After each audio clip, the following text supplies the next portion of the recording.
ನೋಡಿ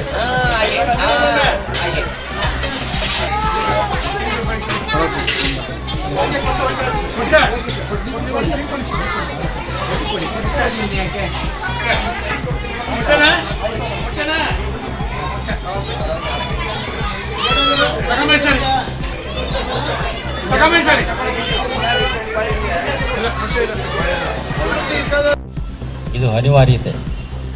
ಯಾಕೆಂದರೆ ಸರ್ಕಾರ ತುಂಬ ಯೋಚನೆ ಮಾಡುತ್ತೆ.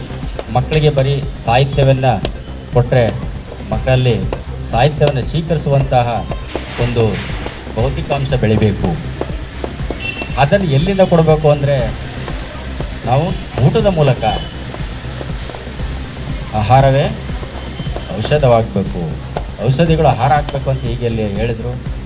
ಅವರು ಸಹ ಮಾತಾಡಿದರು, ಮತ್ತು ನಮ್ಮ BRC ಅವರು ಸಹ ಹೇಳಿದರು. ನಾನು ಹೆಚ್ಚಿಗೆ ಮಾತಾಡೋಕ್ಕೆ ಹೋಗಲ್ಲ, ಯಾಕಂದರೆ ಈಗ ಆಲ್ರೆಡಿ ನಮಗೆ ಸಮಯ ಆಗಿದೆ. ಅಭಿನಂದನೆಗಳನ್ನು ಸಲ್ಲಿಸಲಿಕ್ಕೆ ಬಯಸ್ತೇನೆ.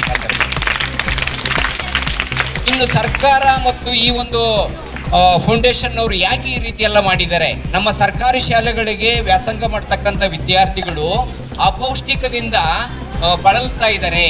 ಅವ್ರಿಗೆ ಮಾಲ್ ನ್ಯೂಟ್ರಿಷನ್ ಅಂತ ಕರಿತೀವಿ, ನ್ಯೂನ ಪೋಷಣೆ. ಅವರಲ್ಲಿ ಶಕ್ತಿ ಇಲ್ಲ, ಅವ್ರಿಗೆ ಸರಿಯಾದ ಪೋಷಕಾಂಶಗಳು ದೊರೀತಾ ಇಲ್ಲ. ಇದರಿಂದ ಏನಾಗಿದೆ, ಅವರು ಕಲಿಕೆಗೆ ಪೂರಕವಾದ ವಾತಾವರಣ ಅವರಲ್ಲಿ ಆಗ್ತಾ ಇಲ್ಲವ ಎಂಬ ನಿಟ್ಟಿನಲ್ಲಿ ಅನೇಕ ಸರ್ವೆಗಳನ್ನು ಮಾಡಲಾಗಿದೆ. ಆ ಸರ್ವೆಗಳನ್ನು ಅನುಸರಿಸಿ ನಮ್ಮ ಸರ್ಕಾರ ಏನು ಮಾಡಿದೆ, ಬಿಸಿ ಊಟವನ್ನು ಜಾರಿಗೆ ತಂದಿದೆ. ಮತ್ತು ಈ ಮೊಟ್ಟೆಯನ್ನು ಕೊಟ್ಟಿದೆ.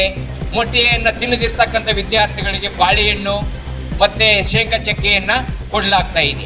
ಇಂತಹ ಸಂದರ್ಭದಲ್ಲಿ ನಾವು ಆಹಾರವನ್ನು ಔಷಧಿಯಾಗಿಸಿಕೊಳ್ಳಬೇಕು. ಈಗ ನಮ್ಮ ಮನೆಗಳಲ್ಲಿ ಅನೇಕ ವಯಸ್ಸಾದ ತಂದೆ ತಾಯಿಗಳು, ವೃದ್ಧರು, ಅಜ್ಜಿ ಅಜ್ಜ ಎಲ್ಲ ಇದ್ದಾರೆ.